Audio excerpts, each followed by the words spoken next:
Everybody, name is Sassy Medium, Crystal. Welcome to my channel. I'm going to be moving and transitioning over here to YouTube a lot more, be doing a lot more things here, and leaving TikTok. Leaving what I call the cesspool of evil eye.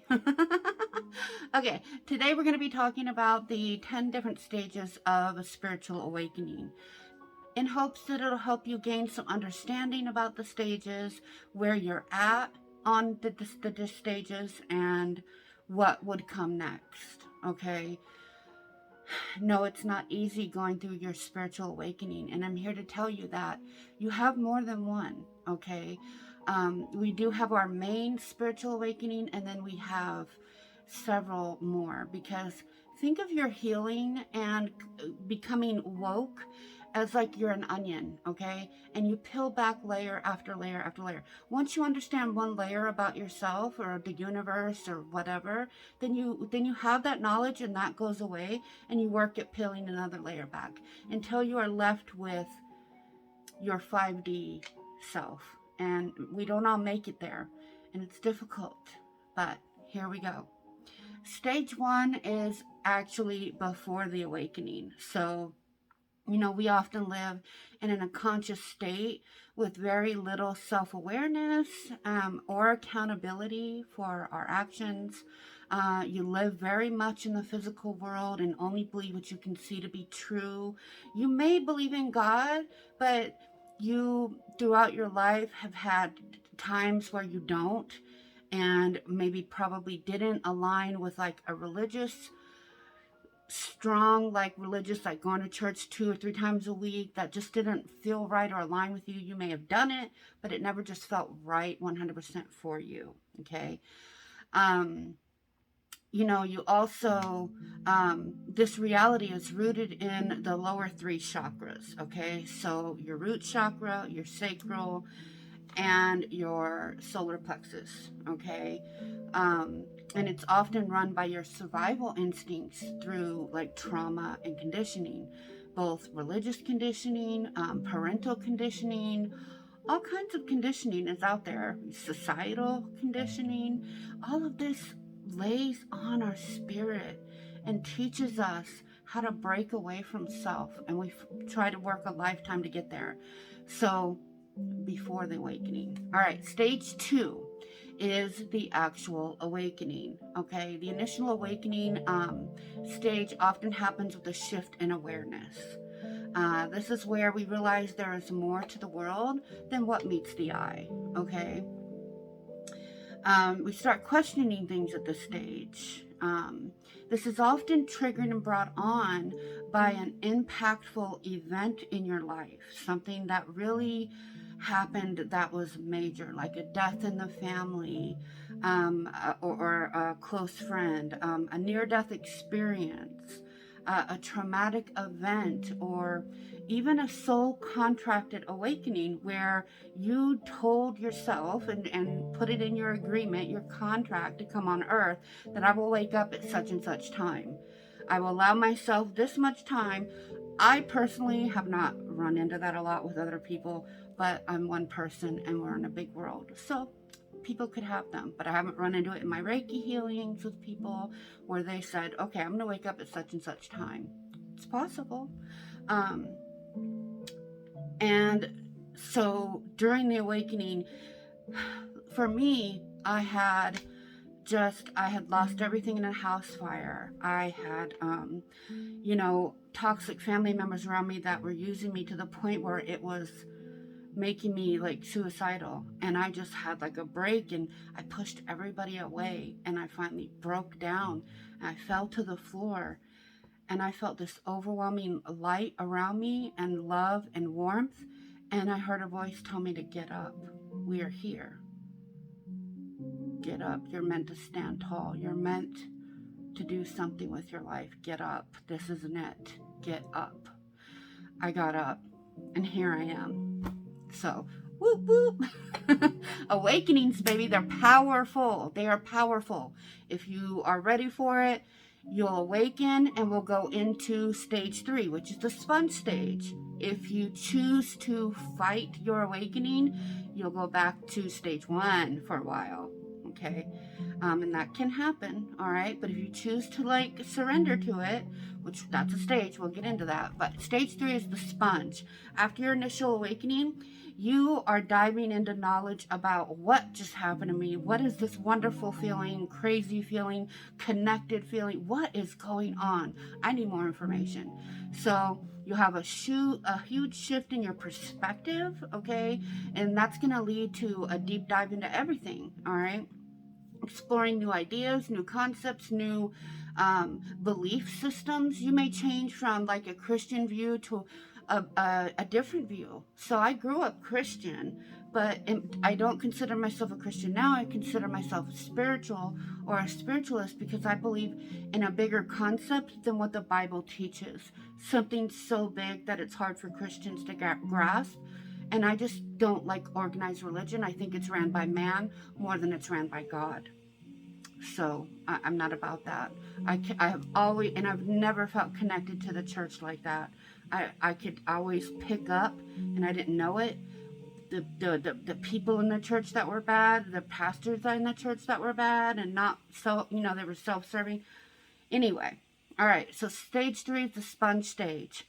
You're going to dive into everything metaphysical and spiritual and energetic and holistic related. And you're just going to find one thing that you love, and then you're going to find another and another. Have fun. But also remember, it's all going to be there, all right? You are at the stage of your soul has been in a starvation mode, okay? So you have been starved for self-love. You have been starved for, I got chills because my guides are guiding me. I don't have anything planned to say. I'm just coming off the top of the head here. So, you just like, you just explode into realizing that there's more to life, there's more to the universe, there's more to yourself than you ever thought possible. And it's exciting and it's fun. Have fun exploring. Just be careful of all of the fakes out there that will lead you astray. That is with any religion, any cult, any following, any practice. There are always people that will try to lead you astray and only care about the almighty dollar, okay? Trust that gut instinct to guide you. That is your ancestors. That's your guides. That's your angels. And whatever your belief system is, that's who your spiritual team is. They will always make sure that you're protected and trying to get on your path. We just may not always listen.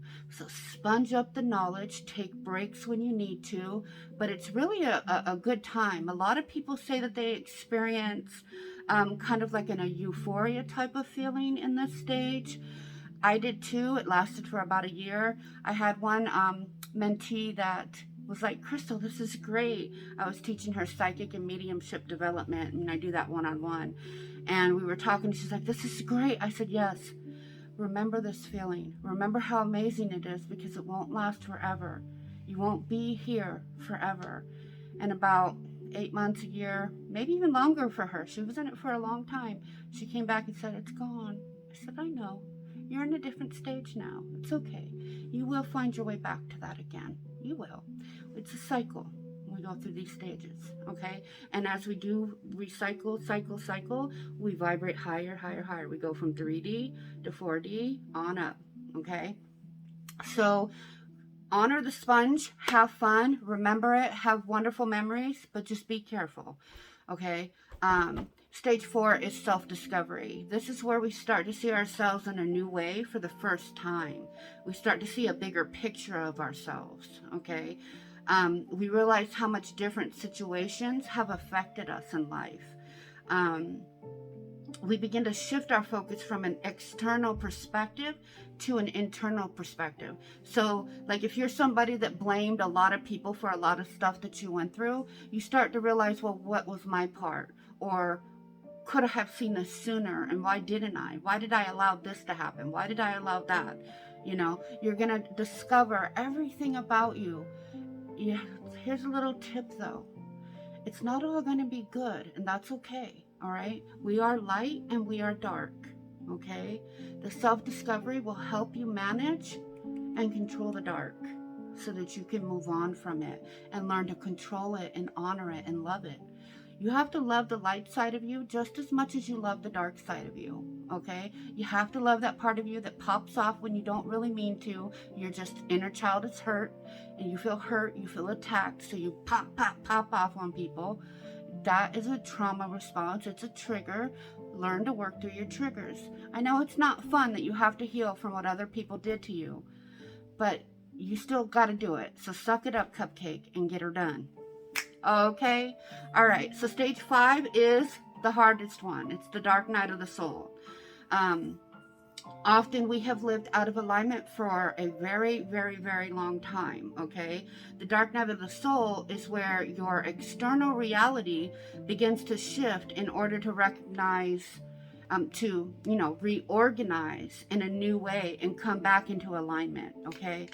Especially if you were hurt when you were a little kid by your parents or family members or friends or whatever, know that you're going to have some dark night of the soul times coming up.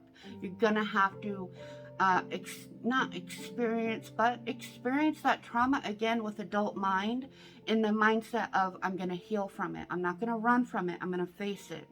And when you're in this stage, what you want to do is figure out what lesson that pain is teaching you, and then keep the lesson and tell yourself, I release the pain. I no longer need to hold on to this pain. It is a choice. Choose to let it go. What comes up and you have those self-realizations for, say, okay, that's a layer of my onion that I'm going to release now. It is within my control. And boom, let it go. Over time, it really will be let go. You'll feel a disconnect from that extreme pain. You'll be able to talk about the memory without breaking down, without being sad for a couple of days, because you will have taken your own power and put yourself in the driver's seat and said, I disconnect from that. That's the work you got to do when you're in this stage. It's not easy, and there's no time frame for any of these stages. Let's go to stage 6, shall we? The emergence of self. This is the best moment that I love, because you have just learned so many lessons about you, about people in your life, about situations and experiences you had. This is where you begin to feel comfortable in your own skin. You're no longer living lies anymore. You see the truth in yourself. You see where you bullshitted yourself. You see where other people are bullshitting you or have. You now have a better understanding and begin to play with your abilities, your talents, your skills, your creative side. The awakening and the self-discovery stage help you to have that emergence of self. Now you have kind of like a guide map of where you want to do, what you want to do, you know what I mean? So you begin to drop into acceptance for what was and what is, and you're ready to become, the new you. Love it. Okay, stage 7 is soul work. All right, this is where you begin to put new methods and levels of consciousness into practice. So it's like, okay, I gained all this knowledge. I sponged it up in stage 3. I let it open me up, and I got some self-discovery. I got rid of some of the pain in the dark night of the soul, stage 5. And stage 6, I phoenixed out of that bitch, like whoop whoop, okay, right? And then stage 7, you're doing the soul work, okay? During the stage, you will begin to honor and nurture your mind, your body, and your soul and your energy. You will start to want to put up those boundaries with people and say, and realize that your energy and your love and your time and your words and your wisdom is all priceless. It's precious. And not everybody deserves it. So you're not going to want to give it to everybody. You're going to realize that you're going to be selective now. Okay? You're no longer want to just be all willy-nilly with everything about you anymore. Okay? You're going to even want to keep some of the things that you go through in life to yourself. You're on a level of real self-discovery and coming alive like you never have been before. Honor this, all these stages, honor each one that you're in. Honor every moment of your awakening, the good and the bad and everything in between. Okay? This is where in the soul work, your true self really starts to come through. You will start to feel more balanced. Your root chakra, the part of you that has balance and safety, that will start to align and activate, and you will feel really rooted in self. People can say things about you and it will not rock you like it used to.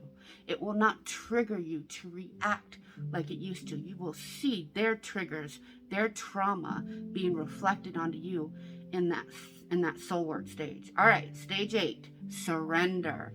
This is the stage where you're going to fully let go of what no longer serves you. I mean, you're going to be meditating. You're going to be like doing meditations and let that stuff go. You're going to be doing shadow work. And you're just going to realize there are some things that you don't need an answer to. You don't need closure on. You don't need questions that have to be answered. You're just going to say, it is what it is, and I'm letting it go. My choice. So you step into trust and you just let go. This is the final shedding, okay? You're going to surrender to dropping the last of your old insecure self and just have that energy and mindset of, I'm stepping into the unknown. I have more faith now. Faith in my team, my higher power, and myself to just step out into the unknown and see what beautiful things are going to happen for me. But you're not going to have that mindset anymore, not like you used to, of nothing's ever going to work out for me. Now you're going to have a little bit more hope, and you're going to be like, this could really work for me. I'm really changing. Oh my God, it's scary, but I'm so excited and really starting to love myself and accept myself. And if you didn't get that when you were younger, this is a very powerful moment. I have chills all over my body right now because my guides are like, yes, girl. Yes, girl. Yes, queen. Okay, so you're going to surrender. All right, you embody surrender and trust. And they go hand in hand, and you just get that at this stage. At stage 8 at surrender, you get it. You get what surrender means for you. Stage 9, we're almost done. Hang in there. Hang in there. I'm long-winded. If y'all don't know by now, you know. All right, stage 9, heart-centered, all right? Dropping into your heart space. You know, you feel stronger and more capable to go in and really do some deep work there, okay? The walls around you start to fall away. You know how if you are like, I don't trust anybody, you know, F the world, I don't trust anybody, and trust no bee, trust no man, trust no woman, whatever. This is where that kind of sheds. And you realize that you can recognize the people that are not going to be good for you, and you feel a little bit more secure in putting up those boundaries with people. You're not there yet. You're going to have a little fear, okay? It's going to be trial and error, but you're finally going to want to put that trial into practice. You're finally going to want to try to put those boundaries up. And I will tell you, at first it's uncomfortable putting boundaries up with other people and even yourself, but keep doing it. It gets so easy. It's like breathing. Trust me. All right. So during the stage, you let go of judgments and stepping into a state of unconditional love and acceptance for all things. You start to appreciate, you may not want to kill a bug or eat meat anymore. I mean, that happened to me. I felt so guilty of eating meat. I'm like vegetarian now. It also helps to vibrate you. You may feel moved at these higher stages to not eat meat anymore. And it's okay. It's just because meat is like a 3D food for us, where plants and vegetables and nuts and stuff like that are like 5-dimensional foods for us, okay? So there is a difference, okay? You begin to radiate a light that is magnetic. People just want to hang around you. People want to talk to you. You'll get stopped out in the store. People will talk to you about random stuff, because they see that you have an open heart to help. This is where your healer stage. We are all healers in our own right. We are meant to help and heal each other, all of us. And this is where your light shines for others to see, even when they don't know it. Last stage, the embodiment and service stage. This is a state of connected awareness, of expansion in consciousness and presence. Okay, you see the universe as a single entity with no separation. You realize at this stage that every single thing in this world, planet, universe, is connected. Different realms, different worlds, different timelines. This world, the people, I don't care if you're black or white or whatever, you realize that we are all connected through this bigger thing, bigger than all of us. You see bigger pictures. This is the greatest stage ever, because this is the stage where you feel peace for the first time. Maybe not 100%, but a huge piece of you, a huge part of you feels peace. This is a state of oneness, okay? Balance, alignment, connection. You live a life of service to others and the planet. This is where you feel like all the knowledge that you've gained, you want to give back and help somebody else go through it. You want to help somebody else wake up. You start to tell your friends about it, your family, maybe even co-workers, little by little, piece by piece, the things that you've learned in stage 3, the sponge stage. So, have fun in your stages, people. And honor the hard work that comes. Ask yourself, what is coming up? What pain is coming up? What are my blocks in life? What is making me seriously unhappy? Okay, all right, that's enough time. I hope that you got something out of this and have a little bit more, understanding of the stages of spiritual awakening in a most detailed way. Let me know if you have any questions. If you need to book a reading, let me know. I got you. As always, stay blessed, not stressed. Much love. Bye.